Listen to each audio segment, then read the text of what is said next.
Hello, welcome to Serving the Valley. This is a Cedar Falls television production that gives you an up-close and personal look, maybe even close enough to touch, what makes this part of Iowa such a great place to live.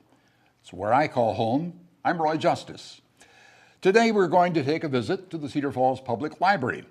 Well, actually, physically we're not really going to walk over there, but walking over here, the library director, Cheryl McGovern, has joined us on set. Welcome. Thank you, Roy. Thank you for being with us. Thank you for inviting me. If we were to go to the Cedar Falls Public Library, as I have many times since moving to town, we've discovered it's not my grandfather's library anymore. It's not just books. It's a whole lot more. That's a whole lot more like what? Well, it's still about knowledge. Books were traditionally an easy way to store and convey knowledge.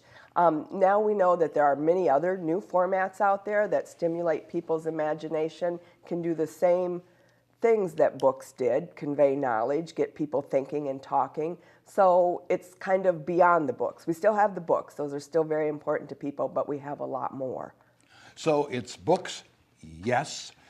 How about this digital engagement stuff that's come around? It's big time digital engagement. It sure is.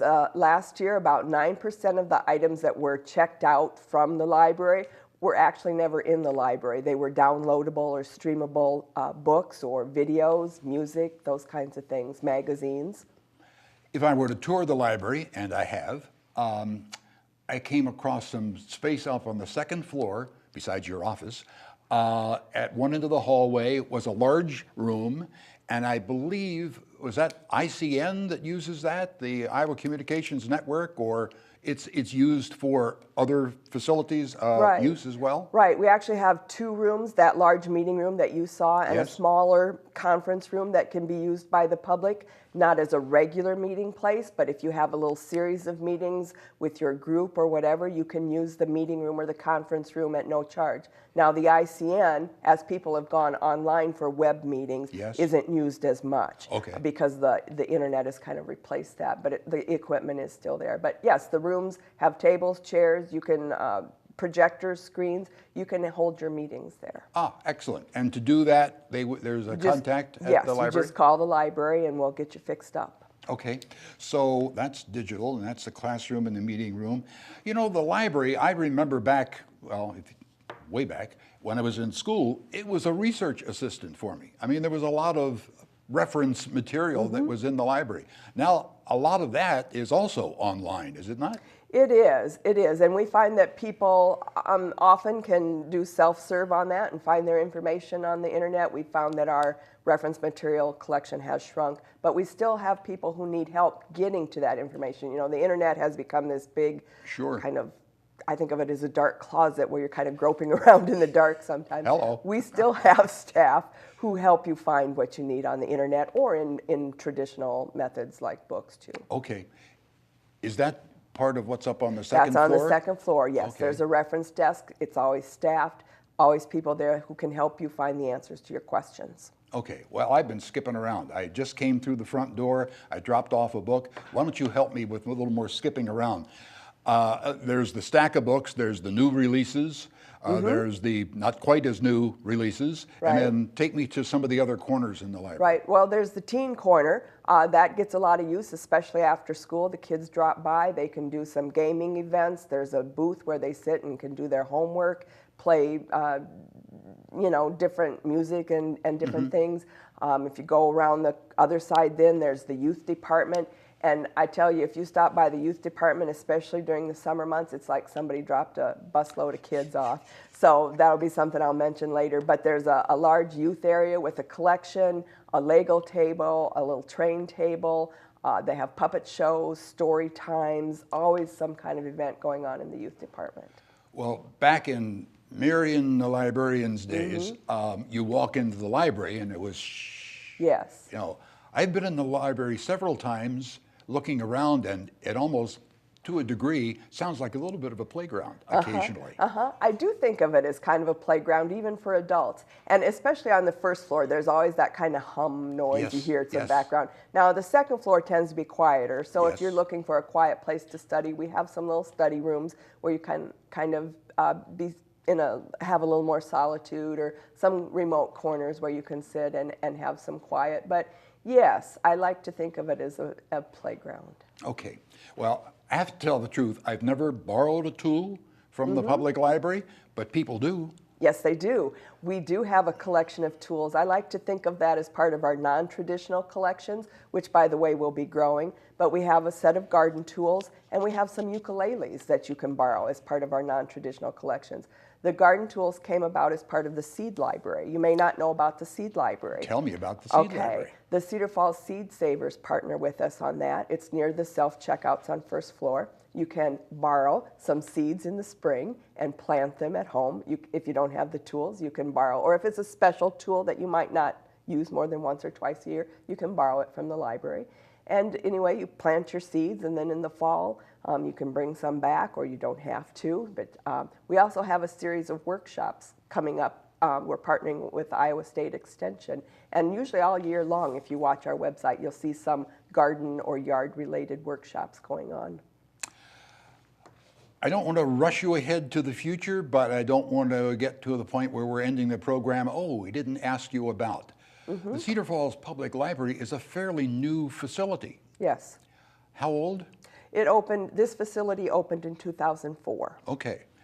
What are we looking at already? Where are the demands coming from? What's your library board having to look ahead at already? Well, what we're talking about right now is the possibility of a makerspace. I don't know if you are familiar with makerspaces. A lot of public libraries are doing that. And again, it's, I believe, a function of the library because it's about shared resources and sharing information. A makerspace will have some specialized equipment, like maybe some video conversion equipment, like if you want to take your old VHS tapes to DVD. If you want to use a special computer to do some editing on there, maybe some virtual reality equipment if you want to give that a try and see what that is like, maybe a special sewing machine or some jewelry making equipment, a place where people can get together and be creative and kind of tinker around. We do have a 3D printer, those kinds of things. So that's part of the future that's already here. That is, yes, actually the 3D printer, we have it. It's not used a lot, but we do have it to kind of tinker with and get familiar with it. That's one thing our staff has to do, not necessarily the deal we signed on for 32 years ago, but we have to keep up with technology. We try to stay just a little bit at the forefront so we know that people in the community can come and talk to us about, how do I use this thing? But we also have to remember that some in our community are not as familiar with new technology. So there's a wide spectrum of things that our staff has to keep up to date on. I mentioned that over the winter when we were south and I tapped into the Cedar Falls Public Library and found out I could check out my book and read it on my tablet. You can. How do you do that? Well, we think of that as like a virtual library. Our library is actually available 24/7 with downloadable materials and streaming materials. We have downloadable books. We subscribe to a service, downloadable audio books. We have magazines you can download to your device. We have music that you can download to your device. And we have streaming video that you can access from anywhere with your library card. You have it for a certain amount of time. So the plus thing is you never get an overdue fine for that because when it's due, it just expires on your device. But you can access it from anywhere, and they are very popular. I wasn't going to mention it at the beginning, but Cheryl has a cold and so do I. So we're going to pause to let us sniffle off the air, and we'll come back with more. Cheryl McGovern has joined us from the Cedar Falls Public Library. We'll be back after this.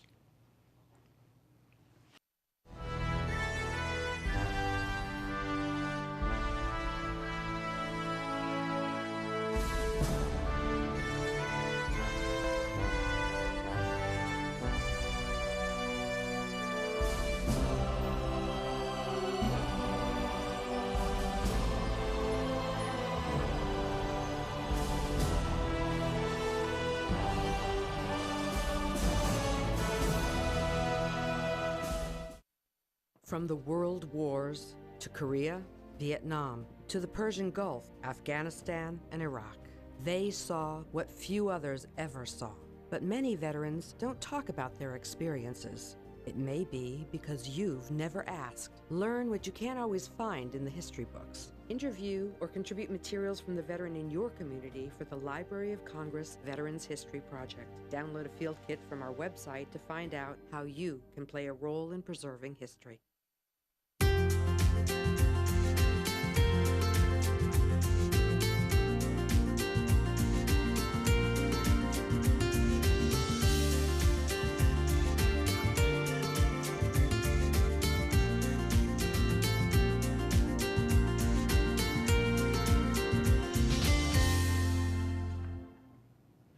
And back we are with more with Cheryl McGovern, who's the director of the Cedar Falls Public Library, who was the director of the Cedar Falls Public Library, and then there was a rumor around that was not retiring. You didn't like retirement? What was that all about? Well, I had always intended to do something else, so I guess I just took a short break, and when the Cedar Falls Library didn't secure a new director right away, I said, well, you know, I could do that in my spare time, so yes, I do work 30 hours a week about. Okay, well, it's good to have you back. Thank you. Even though I'm sure there were people who said, is Cheryl in? Well, how did they answer that, by the way, at the time, when someone would come to see you? Well, there were two interim directors while I was gone because it had not been determined until towards the end of my first month of retirement that I was coming back. When we move into a new community, a couple of people, because I was in media business, the public librarian was one of the people who I would try to meet immediately, and I think that was about the time when we moved to town and you were in that process of, I am retiring, I'm not retiring. I think and then so. we met you through the service club as well. Yep. The opportunities for volunteerism, I don't want that to run out with the possibility of getting mentioned. If people are looking for a little something to do, not a whole lot of time involvement, but what are some of the tasks that a volunteer would do at the library? We really rely on our volunteers. We have great volunteers. We have the Book Nook, which is a little gently used bookstore, and that's entirely run by volunteers who are members of the Friends of the Library. We have Traveling Tales, which is a story time that goes out to various daycares and preschools, and you can volunteer to do that. We have volunteers for special programming events. We do a lot of that. So if you just go to our website, if you Google Cedar Falls Public Library, you'll see a volunteer tab on our website, and there's an application you can fill out there. The library is free to use. The library is not free. Correct. There's a budget involved. Your funds come from? Most of our funds come from the Cedar Falls General Fund through your property taxes. They're levied that way, and we use that money basically to run the library. That covers the staff. Most of it is spent on staff time, utilities, postage, phone, that kind of thing. That's all supported by the city's general fund.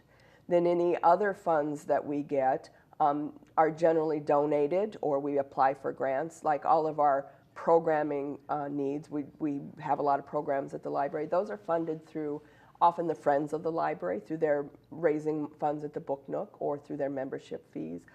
We have funds at the Cedar Falls Community Foundation that are very generous, and we take the annual income from that and do programming at the library or buy something special for the building or the collection.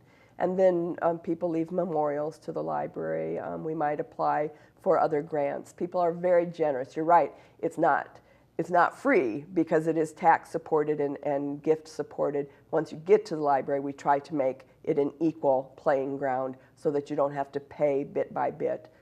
You share your resources. Well, during our break, not to give away any secrets, but the crowd was talking about a snake at the library, games at the library. Explain that, please. We used to have a snake called Skis, and Skis was an escape artist, and no matter what the staff did, I don't know if she had any assistants, but she would escape, and she was missing for a month, and I had people who would come to the door and ask if she was back before they would come in.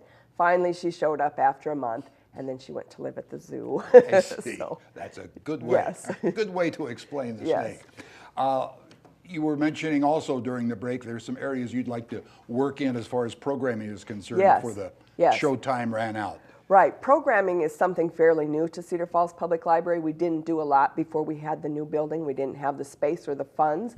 But one thing with the Community Foundation funds and the Friends fundraising, we have opportunity for a lot of programming for all ages. In addition to the regular programming like story times, we have a murder mystery every year. We have teen laser tag periodically. We have book discussion groups that are ongoing.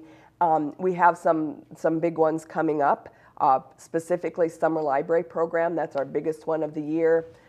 We will have Summerfest to kick it off on June 6th, and the Brazilian Twins will be playing at the library. There will be free food, bubbles and sidewalk chalk and photo booth and all kinds of fun things. So we do some fun programming. We do some informative programming. We'll have a local author series that will kick off this fall. So lots of special things. We have the Senior Tech Club. I would like to mention that. That's something new that we do the second Thursday of every month at 2 p.m. and we go over to the community center next door and you can drop in. It's geared towards 55 plus. We always have several staff members on hand. We have a special topic each month, and then we have a question and answer period where we talk about technology and questions anywhere from, how do I delete a text message to how do I download books from the library. So, Which brings up an interesting point. How do I get rid of some friends that used to be friends? Do they cover that area? I'm sure we can figure that out for you. I want to come back to the future, so to speak. In the immediate future for the Cedar Falls Public Library, is there a 1, 2, and 3 as far as goals are concerned? Yes, actually, because I know that my time will be limited at the library, I will actually retire someday. We have a little bit of an agenda for the next few years. We're doing some furniture replacement because the furniture is about 11, 12 years old now and it's showing wear. So we're replacing furniture. We're building those non-traditional collections I mentioned earlier. So watch this summer for things like a guitar, GoPro cameras, some things like that, maybe some electronics kits that can be checked out. So those non-traditional collections will grow. At the makerspace, we're going to start seeking funding this summer, so you'll see some things probably over the next year there. But also we'll continue to refine the collection, DVDs, books. We do have net books that can be checked out. So those various things. We always work on the basic stuff, and then we're kind of looking ahead to see what else is new that we should be providing for the community. Cedar Falls Public Library is, I would imagine, also involved in a network of libraries around the state of Iowa, and for that matter, even around the nation. Right. What's happening, I should say, on the big picture of libraries in general? Oh, well, as I mentioned, the makerspace, just ways that people get together. We are part of the Cedar Valley Library Consortium, which involves our library, Waterloo Public, Allen College, Hawkeye Community College, Wartburg, and the UNI Rod Library. So we get together with them and we partner in some programming. I think a lot of our community doesn't know necessarily that you can also visit those libraries and get cards as part of the consortium.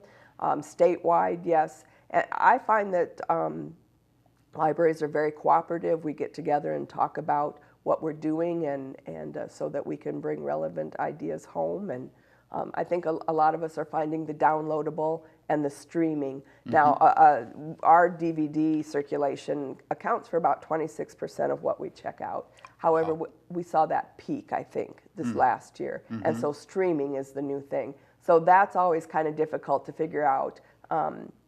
How do we bring streaming to the library in an affordable way so that people can share it? And how do we teach them how to do it? Okay. Way back on page 1 of my notes, I had mentioned, and I'm going to bring it back up again. There goes the book.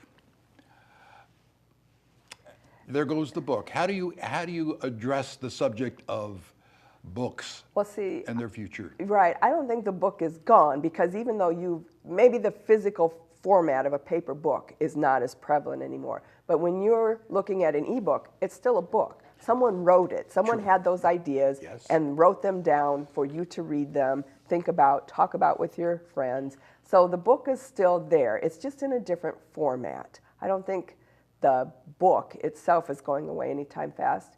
The physical paper books, some of them are still just as popular. Gardening books, cookbooks to some extent, how-to books, fiction books, popular fiction, kids books with the illustrations. Those books have hung on pretty well. Okay, there will be some information on your screen as far as contacting the Cedar Falls Public Library, and for volunteerism, any questions you have about how to make that gizmo work, that tablet or that phone is not behaving correctly and so forth. So pay attention to the screen and we'll have that information for you as well.